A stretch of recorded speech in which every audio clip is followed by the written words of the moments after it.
कैदी से मैंने पूछा कि तू बाहर क्यों नहीं जाना चाहता है? बोले महाराज मैं आपके हाथ जोड़ता हूं, पैर पड़ता हूं, मुझे जेल से मुक्त मत कराओ। मैं चाहता हूं मैं इसी जेल में मृत्यु को प्राप्त हो जाऊं, इसी जेल में जीवन का अंत कर दूं, मैं बाहर नहीं जाऊंगा। मैंने कहा वजह क्या है? मैंने कहा पहले एक बात बता, तू जेल के अंदर आया क्यों? ऐसा तूने क्या किया था जो तुझे अपराधी बना दिया? ऐसा क्या हो गया जो कैदी बन करके जी रहा है? ऐ मुक्त गगन के पंछी क्यों पिंजड़े में बंद जी रहा है? पिंजड़े के भीतर क्यों है? उसने कहा महाराज मुझसे अपराध हो गया, मुझसे गलती हो गई और उस अपराध की सजा मैं आज तक भुगत रहा हूं। कभी कभी ऐसा होता है कुछ अपराध की सजा तो माफ हो जाती है, कुछ अपराध इस तरह से आत्मा में प्रवेश कर जाया करते हैं, उनकी सजा कभी माफ नहीं हुआ करती है।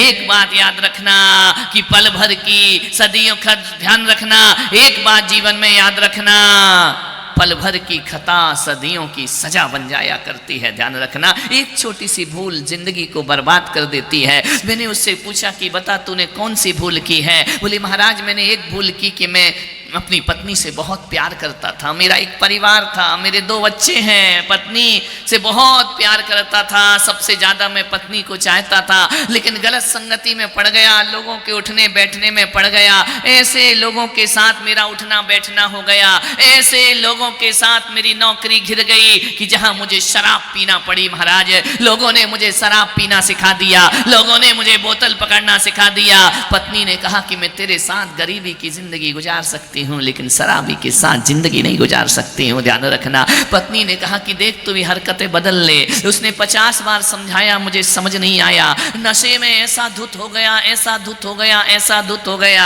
पत्नी समझाती तो दुश्मन नजर आती। रोज घर में लड़ाइयां होने लगी, रोज घर में झगड़े होने लगे। एक वक्त वह था कि पत्नी रोज शाम को मेरा इंतजार करती थी और अब एक वक्त वो है कि जब मैं घर जाता था मेरी पत्नी मुंह बिगाड़ लिया करती थी। ध्यान रखना है, वो प्यार खत्म हो गया। एक शराब में, एक नशे ने मेरी जिंदगी के सारे सुख चैन छीन लिए। महाराज मेरे बच्चे मेरे पास बैठना पसंद नहीं करने लगे। मेरी पत्नी ने लाख समझाया, रोज झगड़े होते, रोज झगड़े होते। हमारे घर में कलह प्रवेश कर गई। सुख शांति भरा हमारा घर एक नरक में तब्दील हो गया। महाराज मैं बहुत दुखी हुआ, मैं शराब पीने लगा, शराब में ऐसा मस्त हो गया।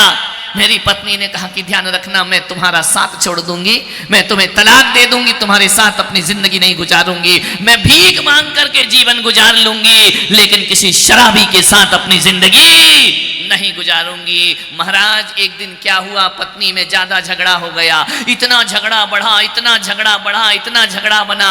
मुझे गुस्सा आया, मैंने मेरी पत्नी ने अटैची उठाई, कपड़े रखे और बच्चे को लेकर के चली गई। आज के बाद कभी मैं तुम्हारे घर में वापस नहीं आऊंगी, अब तुम रहो और अपने दोस्तों के साथ जिंदगी गुजारो। वक्त बीता। एक दिन क्या हुआ महाराज, पत्नी सुबह सुबह चली गई। चली जाने के बाद मैंने अपने दोस्तों को फोन किया कि जो जीवन की रुकावट थी वो आज सदा के लिए चली गई, आओ घर में पार्टी करते हैं। मेरे 4-5 दोस्त आए, बोतल खुली, शराब पी, जश्न मना। थोड़ी देर बाद में क्या देखता हूं, मेरे हाथ में शराब का प्याला है, पीते गया, घूंट दर घूंट पीते गया। पीते पीते थोड़ी देर बाद हम दोस्त ठहाके लगा रहे थे, आनंद मना रहे थे, मौज मस्ती में लीन थे। इतने में दरवाजे में दस्तक आई, दरवाजा खटखटाया गया।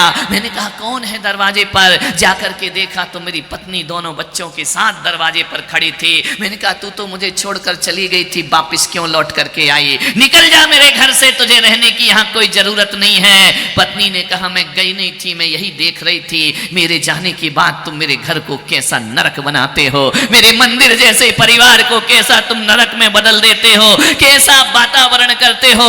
मैंने देख लिया तुम जिंदगी में सुधरने वाले नहीं हो। मैं लौट करके इसलिए आई कि देखूं तो मेरे घर की बर्बादी कैसे। जिस घर को मैंने अरमानों से सजाया, जिस घर के लिए मैंने अपने प्राण समर्पित किए, आदमी अपने घर से बहुत प्यार करता है। ध्यान रखना है, इस घर में बाग बगीचे लगाए, उस घर को जहां गुलाब खिला करते थे वहां शराब के प्याले खुल रहे हैं। पत्नी को गुस्सा आया, उसने कहा दफा हो जाओ इस घर से, ये घर मेरा है। ध्यान रखना, इस घर को मैंने सजाया है, संवारा है, इस घर को सहेज करके रखा है, निकल जाओ मेरे घर से। सारे दोस्तों को मैंने भगाया, सारे दोस्त मुंह लटका कर मेरे भाग गए। महाराज शराब के नशे में मैं ऐसा चूर था, मैंने कहा तूने मेरे दोस्तों की बेइज्जती की, मैंने घर की लक्ष्मी को नहीं देखा, मेरे दोस्तों का अपमान मुझसे बर्दाश्त नहीं हुआ। महाराज मेरा पत्नी में झगड़ा बढ़ गया, इतना झगड़ा बढ़ा, इतना झगड़ा बढ़ा, गुस्से में कुछ नहीं दिखा मुझे, एक लोहे की राड रखी थी, आओ देखा ना ताओ, मैंने पत्नी के सिर पर वार किया, पत्नी चक्कर खा के गिरती है, वहीं बेहोश होती है, और 5 मिनट बाद में देखता हूं मेरी पत्नी दुनिया से विदा हो गई, उस संसार में मौजूद नहीं, मैं उसका हत्यारा बन गया। महाराज मैंने उसके प्राण ले लिए, एक शराब के कारण, एक नशे के कारण मैंने अपने घर को शमशान में तब्दील कर दिया। थोड़ी देर बाद मेरे बच्चे लिपट के रो रहे हैं मेरी पत्नी से, खून की धार बह रही है, पुलिस आती है और मुझे अरेस्ट करके ले जाती है। ध्यान रख महाराज, आज 14 साल पूर्ण हो गए, मुझे हत्या का केस लगा, और अभी मुझे खबर मिली है कि 20 दिन बाद तुम्हें जेल से रिहा किए जाओगे। तो मैंने कहा वापिस क्यों नहीं जाते हो, तुम्हारे बच्चे तो बहुत बड़े हो गए होंगे। बोले हाँ महाराज, 14 साल बाद बेटी 24 साल की हो गई, मेरा बेटा 18 साल का हो गया। तो मैंने कहा फिर घर क्यों नहीं जाते हो। बोले नहीं जाऊंगा महाराज मैं घर। मैंने कहा इतने दिन हो गए तुम्हारे बच्चे मिलने आए। बोले नहीं, मैंने कई बार खबर भेजी कि तुम्हारा पिता तुमसे क्षमा मांगना चाहता है, तुम आ जाओ। हमारे बच्चों ने कहा जब हमने पूरा बचपना जवानी में तब्दील कर दिया, जब हम अपने पैर पर खड़े हो गए, हम में से बाप का मुंह देखना नहीं चाहते हैं, हम में से बाप को बाप कहना नहीं चाहते हैं। जिसने मेरी माँ की हत्या की हो, ऐसे बाप से हम नफरत करते हैं, हम ऐसे बाप को बाप का दर्जा नहीं देंगे। 14 साल क्या, हम इस जन्म में तुम्हारा मुंह नहीं देखेंगे पलट करके। कोई जरूरत नहीं हमें औलाद कहने की, हम बिना बाप का जीवन गुजार देंगे, लेकिन हमें ऐसे हत्यारे और शराबी बाप की जरूरत नहीं है। महाराज अब बताओ मैं किसके लिए घर लौट कर वापिस जाऊं, मेरा घर बिक गया, बच्चे मुझसे नफरत करते हैं। 14 साल से निगाहें तकती रही कि मेरे बच्चे आएंगे, मेरे बच्चे आएंगे, एक बच्चा नहीं आया मेरे पास। मेरे रिश्तेदारों ने मुझसे मुंह फेर लिया। अब बताओ महाराज मैं इस जेल से निकल के कहां जाऊंगा। इसलिए मैं चाहता हूं कि मेरी मृत्यु इसी जेल में होना चाहिए। बच्चे कहते हैं ऐसे कुलघाती बाप को हम बाप का दर्जा नहीं दे सकते हैं। ध्यान रखिए, कभी हमसे नजरें मिलाने की कोशिश ना करना। महाराज जेलर साहब से कह के मेरी सजा बढ़ा दी जाए। ध्यान रखना, पल भर की खता सदियों को सजा मिलती है। थोड़ी सी भूल, थोड़ा सा आवेश, थोड़ा सा असंयम भाव, थोड़ी सी आपराधिक प्रवृत्ति पूरे जीवन को बर्बाद कर दिया करती है। मान्यवर आपसे निवेदन कर रहा हूं, बहुत बड़ी चिंता है आज समाज में। बड़ी तेजी से युवा नशे की गिरफ्त में आ रहे हैं। ध्यान रखना, मैं अहमदाबाद था, मेरा ट्रीटमेंट होता था, थेरेपी होती थी। 3 किलोमीटर जो जाता था, एक कॉलेज पढ़ता था, स्कूल पढ़ता था, कोचिंग पढ़ती थी। रास्ते में बेटियां सिगरेट पी रही हैं, रास्ते में धुएं के छल्ले बनाकर उड़ा रही हैं, चौराहे पर खड़े होकर के शराब के प्याले पी रही हैं लड़कियां। लड़के तो छोड़ो, बेटियों को हमने देखा शराब पीते। मुंबई में एक परिवार मैंने देखा, बाप भी शराब पी रहा, बेटी भी शराब पी रही है, लड़का भी शराब पी रहा है, उसके घर में बियर बार बना हुआ है। ध्यान रखना, दुर्भाग्य इस समाज का। मान्यवर मैं आपसे निवेदन करने जा रहा हूं, नशा का राक्षस अपने पैर फैला रहा है, छोटी उम्र में बच्चे जवान हो रहे हैं। गुजरात में शराब में पाबंदी है, लेकिन देखता हूं कि बॉर्डर पे जैसे ही आते हैं ना, महाराष्ट्र में, दमन में जब लोग जाते हैं, खुलेआम शराब बिका करती है। ध्यान रखिए मान्यवर, आपसे निवेदन है, समझ नहीं आता है। एक तरफ तो सरकार नियम बनाती है कि कोई शराबी यदि रास्ते में शराब पीकर बहकता हुआ दिखे, उसे उठाकर जेल में बंद कर दो, थाने में डाल दो। कैसी राजनीति है। एक तरफ तो शराबी के लिए थाने में बंद किया जाता है, जेल में डाला जाता है, और दूसरी तरफ ये अंधी सरकार शराब के धड़ल्ले से लाइसेंस भी दिया करती है, ध्यान रखना। शराब के लाइसेंस बट रहे, शराब की दुकानें खुल रही हैं, बड़े अफसोस की बात है। ध्यान रखिए, गली गली नुक्कड़ नुक्कड़, यहां से मैं जाता हूं 2-3 दुकानें पड़ती हैं, ध्यान रखना मान्यवर। आपसे निवेदन है, सब्जी फल की दुकान ढूंढने में घंटों लग जाते हैं, और शराब की दुकान कदम कदम पर मिल जाया करती है। ध्यान रखिए, कहां ले जाएंगे हम देश को, कहां ले जाएंगे संस्कृति और सभ्यता को, कहां ले जाएंगे इस देश को। मेरे भाई, मैं आपसे निवेदन कर रहा हूं, ये अमन चैन के साथ खिलवाड़ है। भारत के युवाओं की ताकत को खोखला किया जा रहा है। कहा जाता है कि भारत में सबसे ज्यादा जवान है, लेकिन युवा पीढ़ी यदि शराब जैसे नशों के गिरफ्त में आएगी तो एक बात याद रखना, हमें अमेरिका से तोप तमंचे तो मिल जाएंगे, लेकिन उनको चलाने वाले हाथ हमारे पास नहीं होंगे। लड़खड़ाता युवा क्या भारत का भविष्य होगा? शराब पीता हुआ युवा, नशे में धुत युवा, चरस अफीम लेता हुआ युवा क्या भारत को सुदृढ़ बनाने में सार्थक होगा? क्या वो समाज का निर्माण कर सकेगा? क्या वो परिवार की रक्षा कर सकेगा? अरे खुद के शरीर की रक्षा नहीं कर पाता, शराब पीने के बाद परिवार को क्या सहायता करेगा, क्या समाज का नाम रोशन करेगा? मान्यवर, मेरा आपसे निवेदन है, दोहरी राजनीति है। एक तरफ लाइसेंस है और एक तरफ शराब पीना अपराध है। अब एक बात बताओ, सरकार ऐसे लाइसेंस देगी, दुकानें खुलवाएगी, शराब के ठेके देगी, तो पीने वाले क्या करेंगे? पीने वाले क्या करेंगे? लेके शराब उसे नाली में फेंकेंगे या मुंह में डालेंगे? ध्यान रखिए, आपसे निवेदन है, काहे के लिए खरीदेंगे लोग? सुविधाएं सरकार देती है, एक बहुत बड़ा इनकम होती है, आय होती है सरकार को शराब से। मान्यवर, ये देश की इस जवानी के साथ बहुत बड़ा खिलवाड़ है। मान्यवर, आपसे मैं इस निवेदन कर रहा हूं, बच्चे व्यसन और फैशन में ऐसे डूब रहे, ऐसे डूब रहे, ऐसे डूब रहे हैं। फैशन और व्यसन, बेटियां फैशन में डूब रही हैं, बेटे व्यसन में डूब रहे हैं। दुर्भाग्य इस देश का।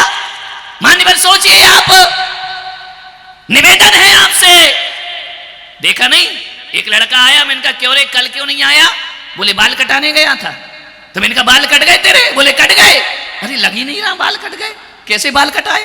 यहां से साफ, यहां से साफ, पूरा रखा है यहां पर बाल, यहां भी कम और यहां भी कम, यहां बाल। मैंने कहा क्यों रे, बाल कटाने गया था? बोले हाँ। मैंने कहा कैसे बाल कटाए हैं? इधर गायब, इधर गायब। ऐसा लग रहा है जोकर लग रहा है, ध्यान रखना। ऐसा लग रहा है कि जैसे हाईवे पर चलो ना, आजू बाजू सर्विस रोड, ऊपर फ्लाईओवर, ध्यान रखना है। ये तुम्हारी फैशन, ये तुम्हारी जिंदगी है। मान्यवर, कैसा जीवन बना लिया हमने। सोचना है, आपको विचार करना है। विकृतियां, बीड़ी, सिगरेट, ड्रग्स।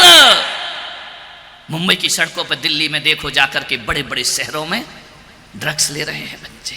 मान्यवर, पूना में मैंने देखा बेटियां शराब पी रही हैं। मान्यवर, विकृतियों का शिकार हो रहा है हमारा युवा। कौन करेगा रोकथाम? नशा जीवन की दशा ही नहीं बदलता, जीवन की दुर्दशा भी बना दिया करता है। मैं माताओं बहनों से निवेदन कर रहा हूं कि पड़ोसी के भरोसे बच्चों को मत छोड़ना, स्कूल के भरोसे बच्चों को मत छोड़ना। बच्चों को सही दिशा में लाने की जिम्मेदारी सबसे पहले माँ बाप की हुआ करती है, ध्यान रखना। बेटा तुम्हारा है, औलाद तुम्हारी है, तुम्हारे घर में पैदा हुआ है, इतनी छूट मत दीजिए कि वो जीवन को बर्बाद कर ले। अपने आने वाले को इतना लाड़ प्यार मत करिए। आपसे निवेदन है, जीवन में बर्बादियों को गले लगाना है, एक नशा अपना लो, कोई भी एक नशा, जीवन को बर्बाद होने में फिर ज्यादा टाइम नहीं लगेगा। एक बात याद रखना, नशा मौत है, नशा बर्बादी है, नशा जीवन को बर्बाद करता है। नशा आज तुम्हें बर्बाद करेगा, कल परिवार को बर्बाद करेगा, परसों समाज को बर्बाद करेगा, एक दिन प्रांत को बर्बाद करेगा, एक दिन पूरे राष्ट्र को बर्बाद करेगा। और नशे पर रोकथाम नहीं हुई तो सारा विश्व बर्बादी की कगार पर जाकर खड़ा हो गया है। रोकना पड़ेगा इसे। बाहर बेटियां पढ़ती हैं, लड़के पढ़ते हैं, हॉस्टल में जाते हैं, दोस्त यारों के साथ क्या क्या काम होता है। जरा घर की कोठियों से निकल के देखो, तुम्हारा काम तो हर महीने पैसे भेजना होता है, लेकिन वहां बच्चे क्या कर रहे हैं इस पे निगाह कौन रखेगा? मेरे भाई, तुम्हारे बच्चों पे निगाह तुम्हें ही रखना पड़ेगा। कोई दुनिया में नहीं आएगा। पड़ोसी के भरोसे मत रहना। पड़ोसी तो चाहता है इसका घर बर्बाद हो जाए, पड़ोसी तो चाहता है इसके घर में आग लगे और मैं पेट्रोल लेकर के उस पर डाल। कोई तुम्हारा हित नहीं चाहता है। अपने बच्चों का भविष्य तुम्हें निर्माण। एक बात याद रखना, कुछ याद रखो या ना रखो, बच्चों की परवरिश जब करो, बच्चों को पाल पोस के जब बड़ा करो, तो एक बात याद रखना, ये मत सोचना कि हमारा बच्चा कैसा है, उसका नेचर कैसा है। एक चीज पे ध्यान रखना, हमारी बेटी, हमारा बेटा किसके साथ उठता है, किसके साथ बैठता है, कहां घूम के आता है। एक बात याद रखना, माँ बाप जैसे होते हैं बेटा वैसा नहीं होता, दोस्त जैसे होते हैं बेटे वैसे हुआ करते हैं। संगति पर विशेष ध्यान रखो। आपकी बेटी कहां जाती है, कहां आती है, कितने बजे जाती है, कितने बजे लौटती है, कॉलेज जाती है, स्कूल जाती है या कहीं घूम फिर के वापिस आ जाती। तुम्हारा बेटा कहां जा रहा है? कॉलेज के नाम पर रंगरलियां मनाने तो नहीं जा रहा है। मैं कहूंगा अपने बेटे पे निगरानी कम रखो और उसके दोस्तों पर निगरानी ज्यादा रखिए। ध्यान रखना, दोस्त ही जीवन में सब कुछ सिखाते हैं, दोस्त ही जीवन को बर्बाद करते हैं। मान्यवर, आपसे मैं निवेदन करूंगा, इतने लोग यहां बैठे हैं, किसी ने तो एक आध बार लगाई होगी, ईमानदारी से बताओ। अशोक साहब, थोड़ा बहुत तो किया ही होगा। ध्यान रखना। नहीं नहीं, इसकी बात नहीं कर रहा हूं, इसकी बात कर रहा हूं, है ना? हाँ, अच्छा अच्छा, ये तो है। एक आदमी सबसे पहले सिगरेट, बीड़ी, फिर मसाला, फिर और मसाला, फिर घोटाला। ध्यान रखना, जब पहली बार आदमी नशा करता है, पहली बार, याद करो, तुमने नहीं किया होगा, किसी और ने, वैसे दूध के धुले तो तुम भी नहीं लग रहे हो, मुझे ध्यान रखना है। पहली बार आदमी नशा करता है, सबसे पहले हमारे हाथ में सिगरेट मम्मी पापा देते हैं। बोलो, कौन देता है? बोलो बोलो। इतने सीधे मत बनो। ना गुरु देते हैं, ना माँ बाप देते हैं, पत्नी देती है, भाई बहन देते हैं। सबसे पहले सिगरेट पीना दोस्त सिखाते हैं। ध्यान रखना, शराब पीना दोस्त सिखाते हैं, पैमाना भरना भी दोस्त सिखाया करते। ध्यान रखना।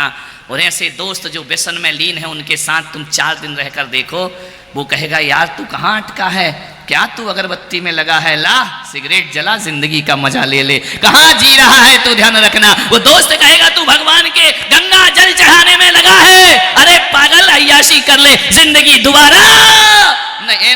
ऐसे डायलॉग दिए जाते हैं, क्या पिछड़ी जिंदगी में जी रहा, कहां वो जमाना साधु संत धर्मात्माओं का 21वीं सदी में जी रहे हैं। बेटा पी ले, जीने का मजा। और ऐसा उलाहने दे दे करके, सिखा सिखा करके, उसका मजाक बना बना करके, उसके हाथ में दोस्त सिगरेट। एक बार नशा आ गया जीवन में, उसको निकालने में पूरी जिंदगी कम पड़ जाया करती है। ध्यान रखना, एक बार कोई बुराई जीवन में आ गई, मैं आपसे निवेदन करता हूं कि ऐसे दोस्तों से तो बिना दोस्तों की जिंदगी गुजार लेना, लेकिन जो गलत राह पर ले जाएं, ऐसे दोस्तों को छोड़ देना चाहिए। ध्यान रखना है, छोड़ दो उनको। कोई दोस्त ना मिले, पुलक सारा आओ मेरे बन जाओ। ध्यान रखना, मैं तुम्हारे बच्चों को, मैं तुम्हें सिगरेट तो नहीं पकड़ाऊंगा, लेकिन पूजा की अगरबत्ती जरूर पकड़ाऊंगा। मैं तुम्हारे हाथ में शराब के प्याले तो छुड़ा दूंगा, उसमें भगवान के अभिषेक का कलश जरूर पकड़ाऊंगा। और मैं तुम्हारी थाली में से अंडे और मांसाहार हटाऊंगा और भगवान की पूजा की अष्ट द्रव्य सजाकर तुम्हारे हाथों में देने का मैं प्रयास। कोई ना मिले, जिसका कोई नहीं उसका तो खुदा है यारो। ध्यान रखना, ये मैं नहीं कहता, किताबों में लिखा है यारो। ध्यान रखना।